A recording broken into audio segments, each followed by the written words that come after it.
હા બેટા, કાલે મેં મેસેજ કર્યો તો ને કઈ ચર્ચા કરવાની હોય, પ્રોબ્લેમ હોય તો એની ચર્ચા આપણે કરીએ. આપણે જે મુદ્દાઓની ચર્ચા કરી ગયા છીએ એમાંથી તમને કઈ ન સમજાતું હોય એની વાત આપણે કરી શકીએ છીએ. સર, છિન્ન મનોવિકૃતિ સમજાવો ને. છિન્ન મનોવિકૃતિ છે એ ખરેખર ટીવાય ના વિદ્યાર્થીઓ માટે છે. આપણે છિન્ન મનોવિકૃતિ આવે છે કોર્સમાં છે. છિન્ન મનોવિકૃતિ છિન્ન મનોવિકૃતિ લખાયું છે. છે આપણે કોર્સમાં લખાવ્યું છે. કોર્સની અંદર આપણે તો મોટે ભાગે મને એમ છે કે સૌમ્ય મનોવિકૃતિના છિન્ન મનોવિકૃતિના પ્રકારો છે એની અંદર કોર્સમાં. કઈ છિન્ન મનોવિકૃતિની વાત નથી. નથી ને? કારણ કે મને ખ્યાલ છે ત્યાં સુધી સૌમ્ય મનોવિકૃતિના જ પ્રકારો બધા અંદર આવે છે. 8 થી 10 પ્રકારો છે એ સૌમ્ય મનોવિકૃતિની. ચારિત્ર મનોવિકૃતિ, કે ચારિત્ર મનોવિકૃતિ જે છિન્ન મનોવિકૃતિ જ કહેવાય. પણ તમે કહો છો તો આપણે થોડી છિન્ન મનોવિકૃતિ વિશે કરી લઈએ, મને કઈ વાંધો નથી. ખાસ તો એ છે કે અત્યારે મોટા ભાગના જે એબનોર્મલ લોકો છે અથવા તો મોટા ભાગના જે માનસિક રોગથી પીડાતા લોકો છે એ છિન્ન મનોવિકૃતિના ભોગ બનેલા છે. એટલે સ્કિઝોફ્રેનિયા જેને કહેવામાં આવે છે. અને એ ખરેખર એક એવો તીવ્ર માનસિક રોગ છે કે જેના દર્દીઓને માનસિક આરોગ્ય કેન્દ્રમાં જ દાખલ કરવામાં આવે છે, એને ઘરે રખવામાં આવતા નથી. એટલે આ એક એવી મનોવિકૃતિ છે કે જેમાં વ્યક્તિ પોતાને પણ નુકસાન પહોંચાડે છે, પોતાની જાતને પણ. એને વાસ્તવિકતા સાથે કોઈ ભાન જ નહીં. પોતાની જાતને પણ નુકસાન પહોંચાડે છે અને ગમે ત્યારે સામેની વ્યક્તિને પણ એ નુકસાન કે હાનિ પહોંચાડે છે. એટલે આવી વ્યક્તિઓને દવાખાનામાં દાખલ કરવામાં આવે છે, માનસિક આરોગ્ય ખાતામાં દાખલ કરવામાં આવે છે, સેન્ટરમાં દાખલ કરવામાં આવે છે. એવું કહેવાય છે કે આ છિન્ન મનોવિકૃતિ છે એ એક રોગ નથી, ઘણા બધા માનસિક રોગોનો સમૂહ છે. માત્ર એક જ રોગ હોય તો એ એબનોર્મલ કહેવાય ખરું, પણ એ ન્યુરોટિક પેશન્ટ કહી શકાય, સૌમ્ય કહી શકાય. પણ અહીંયા ઘણા બધા રોગો ભેગા થઈને આ એક છિન્ન મનોવિકૃતિ જાણવા મળે છે. એટલે તમામ પ્રકારના રોગોનું મિશ્રણ એની અંદર જોવા મળે છે. અને એવું કહેવાય છે કે લગભગ યુએસએમાં 2% લોકો એવા છે કે જે છિન્ન મનોવિકૃતિનો ભોગ બને છે, સ્કિઝોફ્રેનિયાનો ભોગ બને છે.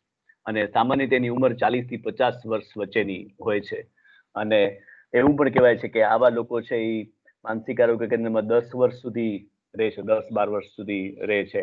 એનો કોઈ ઝડપથી ઉકેલ નથી આવતો, એને ઝડપથી એનું સોલ્યુશન નથી આવતું, એવું કહેવાય છે.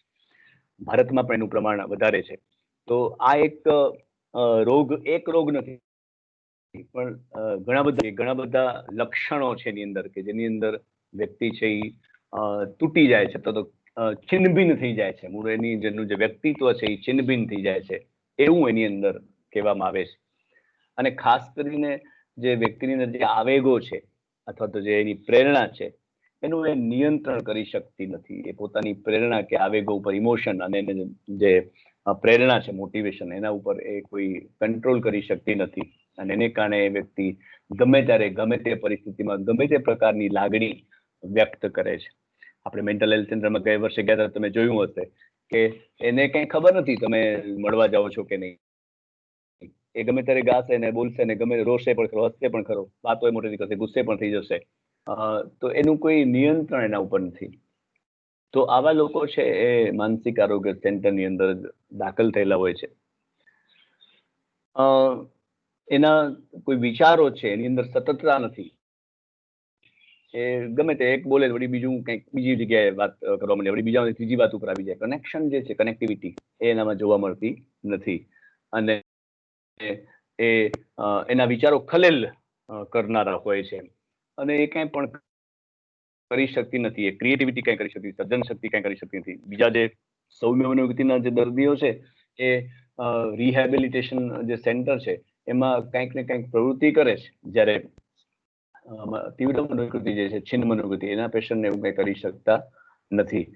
તો એના વિશે આપણે ડેપ્થમાં વાત આપણે ટીવાય ની અંદર, મેઇન સાયકોલોજીમાં કરવાના જ છે, એબનોર્મલ સાયકોલોજીની અંદર.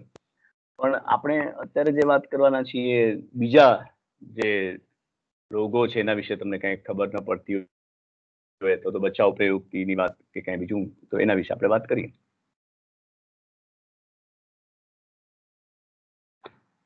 વોટ્સઅપની અંદર મેસેજની મેં વાત કરી હતી, કદાચ કોઈ મોકલ્યા હોય તો જોઈ લઈએ કે બીજા કોઈ પ્રશ્ન છે કે નહીં.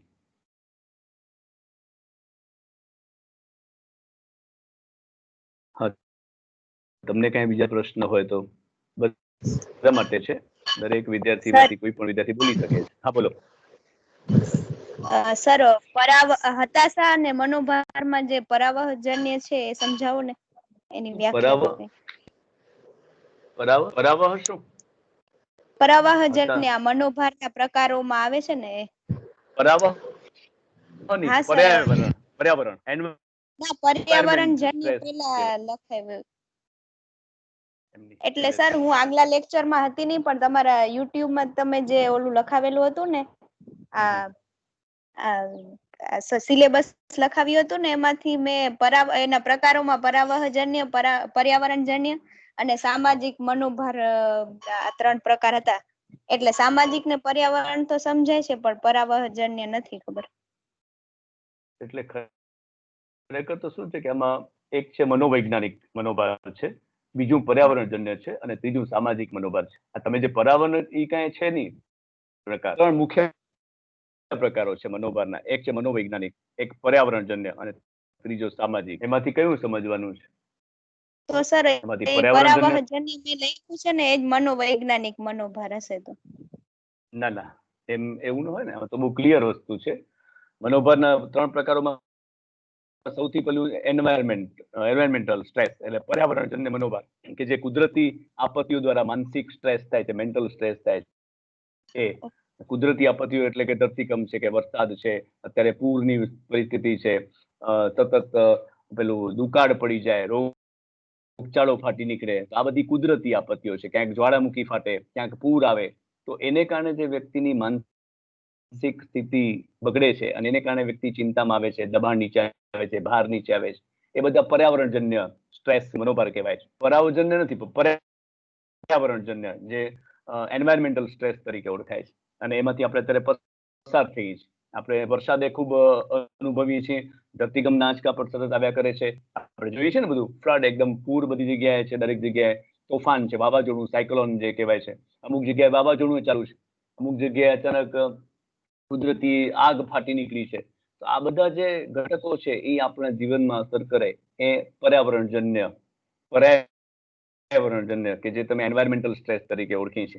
ભૌતિક વાતાવરણના જે ઘટકો છે, આપણા શરીરની બહાર રહેલા છે, અને એ કુદરતી રીતે ઉત્પન્ન થાય છે. આપણે ખબર નથી કે અત્યારે ધરતીકંપ આવશે. એ કુદરતી જે આપત્તિઓ છે એને કારણે જે મેન્ટલ વ્યક્તિમાં જોવા મળે છે, એ પર્યાવરણજન્ય મનોભાર તરીકે ઓળખાય. મનોવૈજ્ઞાનિક મનોભાર છે એ વ્યક્તિની અંદર રહેલા છે, અને એની અંદર શું છે તેમાં આપણે ખબર છે, હતાશા છે, ફ્રસ્ટ્રેશન, પછી સંઘર્ષ, કોન્ફ્લિક્ટ, અને અમુક પ્રકારનું સ્ટ્રેસ અથવા અમુક પ્રકારનું પ્રેશર આપણા શરીર ઉપર રહ્યા કરે છે, તણાવ રહ્યા કરે છે, એની વાત એમાં છે. એ આપણે મનોવૈજ્ઞાનિક મનોભારમાં ભણી ગયા. આપણે કેટલી વખત પ્રયત્ન કરી છતાં પણ નિષ્ફળ થઈ, ત્યારે વ્યક્તિ છે એ નિષ્ફળતામાંથી એનામાં જે લાગણી જન્મે છે, અથવા તેને કારણે જે એને સ્ટ્રેસ થાય છે, એ હતાશા છે. નિષ્ફળતામાંથી બચવા માટે પછી પ્રયત્ન કરે, તો સતત નિષ્ફળતા મળે ત્યારે વ્યક્તિ હતાશ થઈ જાય છે, નિરાશ થઈ જાય છે. તો એ હતાશાની વાત.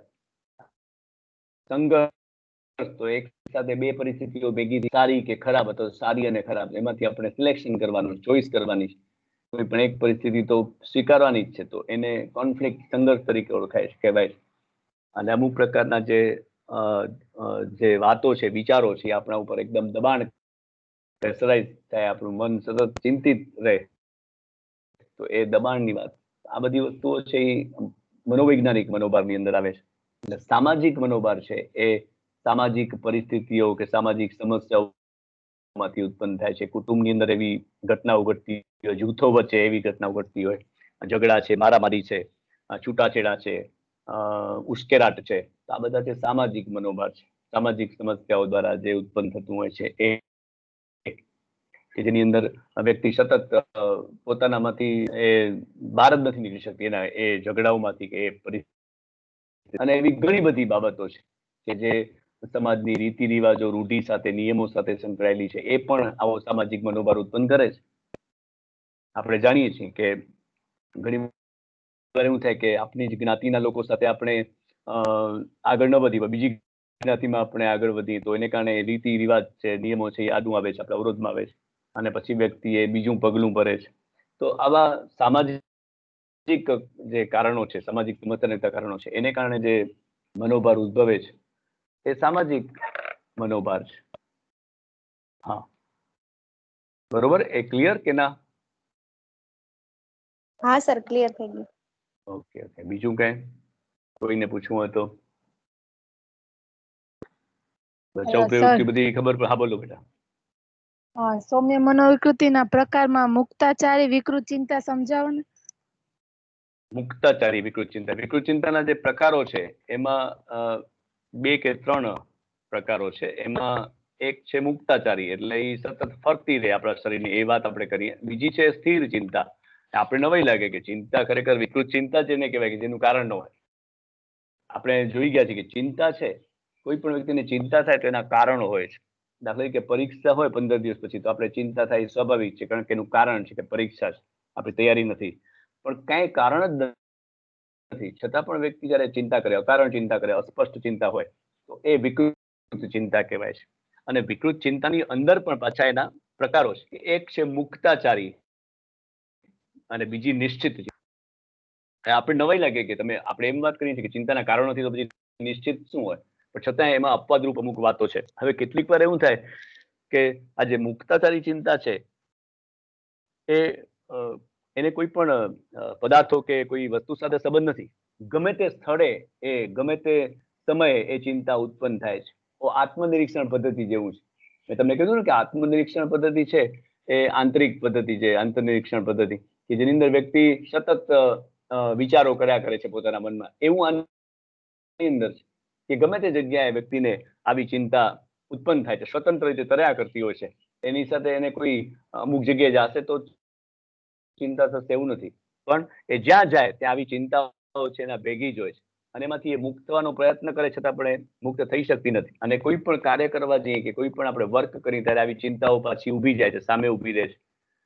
તો એ ચિંતા છે મુક્તાચારી વિકૃત ચિંતા. અને નિશ્ચિત ચિંતા છે એ સ્થળ સંબંધિત છે.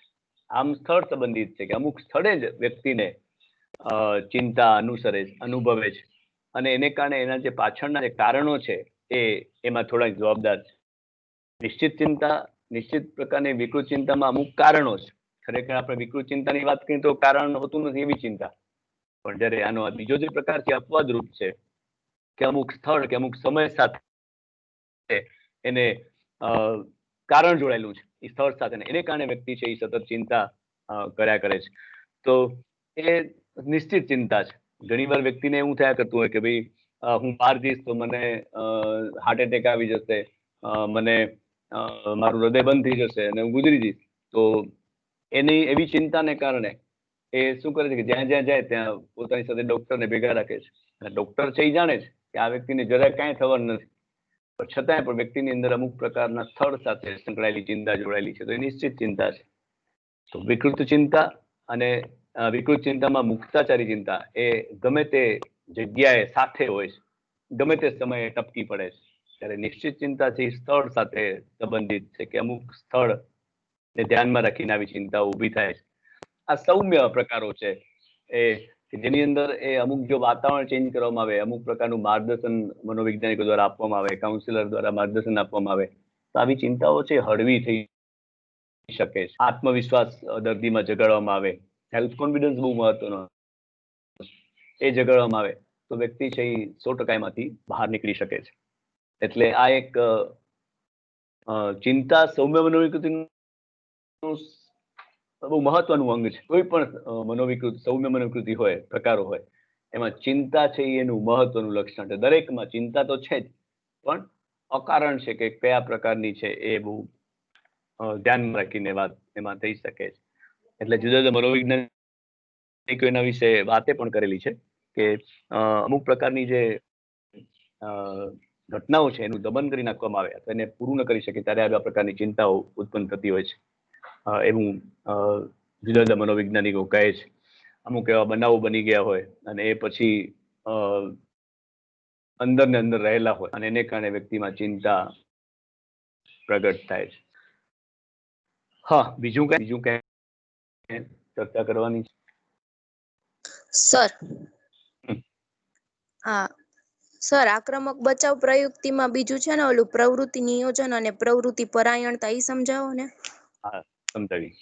હવે બચાવ પ્રવૃત્તિના જે 3 મુખ્ય પ્રકારો છે, બરોબર, એમાં સૌથી પહેલો પ્રકાર છે આક્રમક બચાવ પ્રવૃત્તિ. બચાવ પ્રવૃત્તિ એટલે કે આપણે આપણી જાતને બચાવવાનો પ્રયત્ન કરીએ છીએ, આબાદ બચાવી લઈએ છીએ, કારણ કે સમાજમાં આપણું ખરાબ ન લાગે. આપણે નિષ્ફળ થઈએ ત્યારે વ્યક્તિ જે ટેકનિકનો ઉપયોગ કરે છે એ બચાવ પ્રવૃત્તિ છે. એ સમય પૂરતો એને સારું લાગી જાય છે, પછી જયારે લાંબે ગાળે નુકસાનકારક છે. કઈ સાચી વાત તો ખબર પડવાની છે.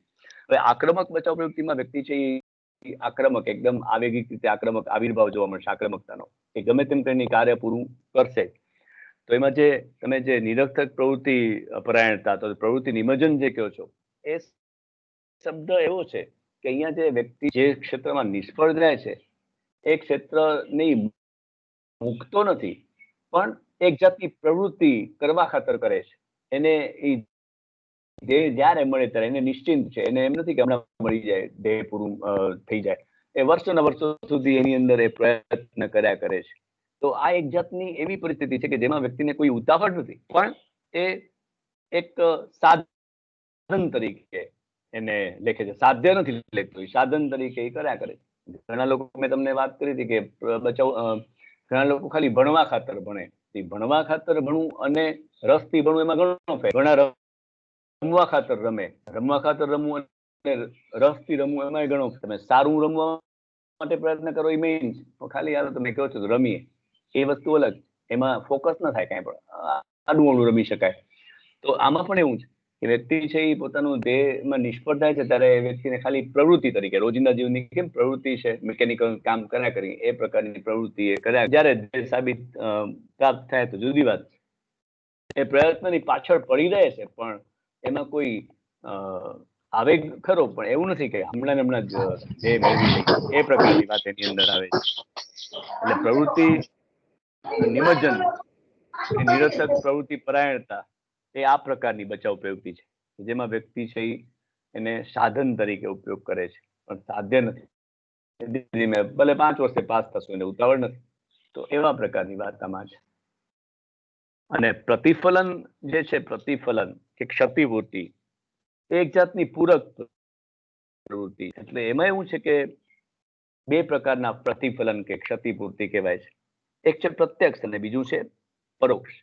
હવે જે વ્યક્તિ દાખલા કે ડોક્ટરની અંદર નાપાસ થાય, ડોક્ટરની પરીક્ષામાં નાપાસ થાય, તો એ જ ક્ષેત્રમાં ફરીથી મહેનત કરે છે અને પાસ થઈને બતાવે છે અને ડોક્ટર થઈને બતાવે છે. એ પ્રત્યક્ષ ક્ષતિપૂર્તિ છે કે એક ક્ષેત્રમાં જેમાં ફેલર મળ્યું, નિષ્ફળતા મળી, એની અંદર જ ફરીથી પ્રયત્ન કરીને સફળતા મેળવે, એ પ્રત્યક્ષ ક્ષતિપૂર્તિ કે પૂરક વૃત્તિ કહેવાય.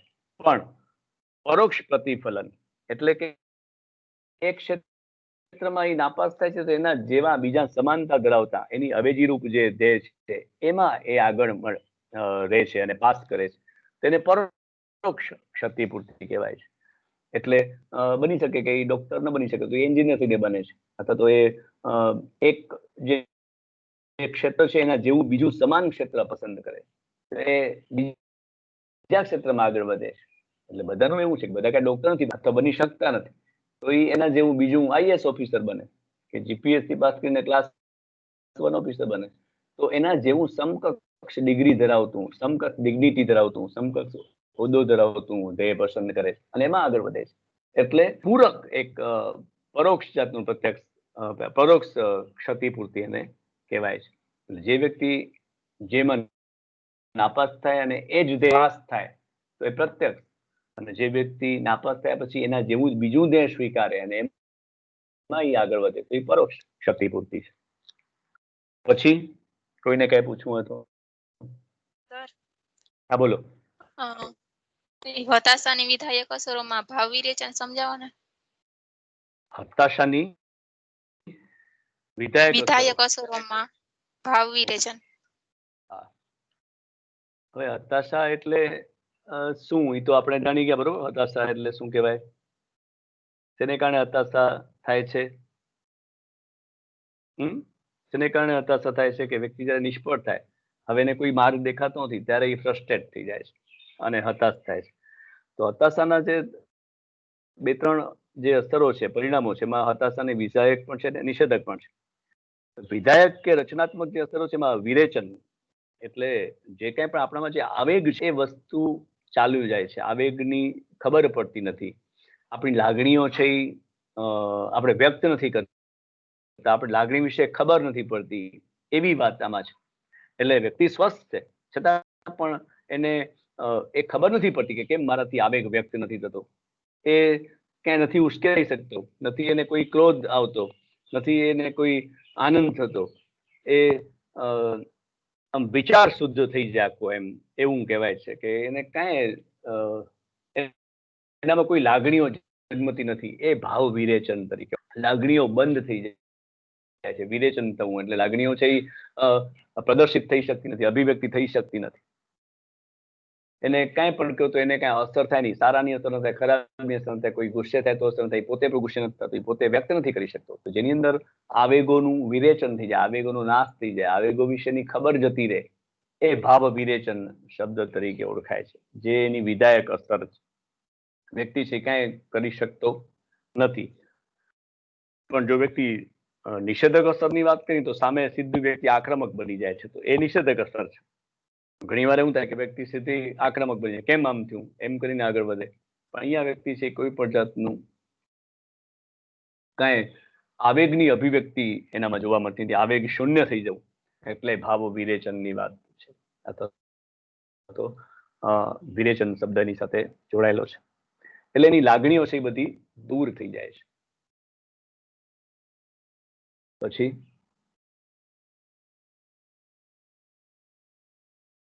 એના સિવાય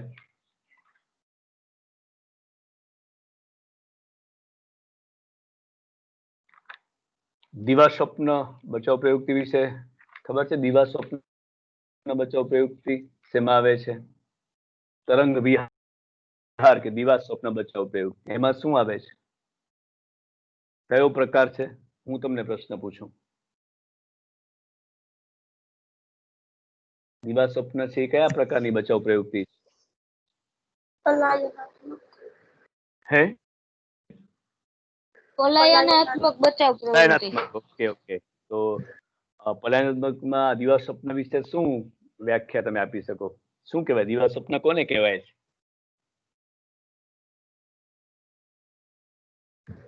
વ્યક્તિ જ્યારે પોતાના ધ્યેયમાં નિષ્ફળ જાય છે ત્યારે તે દીવા સ્વપ્નમાં રાચે છે, જાગૃત અવસ્થામાં કલ્પનામાં ખોવાઈ જાય છે. ગુડ. જાગૃત અવસ્થામાં એ કલ્પનામાં ખોવાઈ જાય છે, જાગૃત અવસ્થામાં એ સ્વપ્નમાં ખોવાઈ જાય છે. રાત્રિના સમયે આપણે સ્વપ્નમાં ખોવાઈ જવું એ રોજિંદી ક્રિયા છે, પણ જ્યારે વ્યક્તિ સભાન છે, કોન્શિયસ છે અને વિચારોમાં ખોવાઈ જાય, તર્કમાં પડી જાય, કલ્પનામાં ખોવાઈ જાય, અને એ કલ્પનામાં ખોવાઈ ગયા પછી શું? ખોવાઈ તો જાય છે, પછી શું? પછી શું અનુભવે છે? એ પોતાની જે સ્વપ્નમાં પોતાની ઈચ્છાને પૂરી થતા જોવે છે. ગુડ.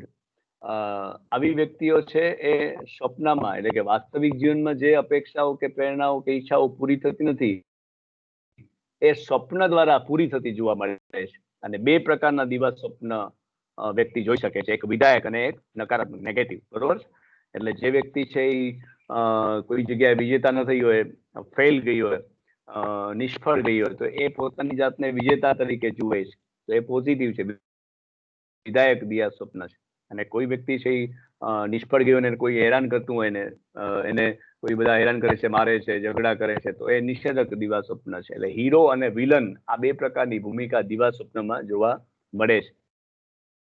પણ એ ખરેખર એક જાતની કાલ્પનિક દુનિયા, એમાં વાસ્તવિકતા સાથે કઈ સંબંધ હોતો નથી. વ્યક્તિ ઘણી વાર એવું થાય કે વ્યક્તિ આંખ ખુલીને પણ આ દિવા સ્વપ્ન જોતી હોય છે, આપણે આમ બાજુમાં જઈએ તો ખબર ન પડે, જરાક આમ અડીએ એટલે ખ્યાલ આવે, તો એમાંથી બહાર આવી જાય.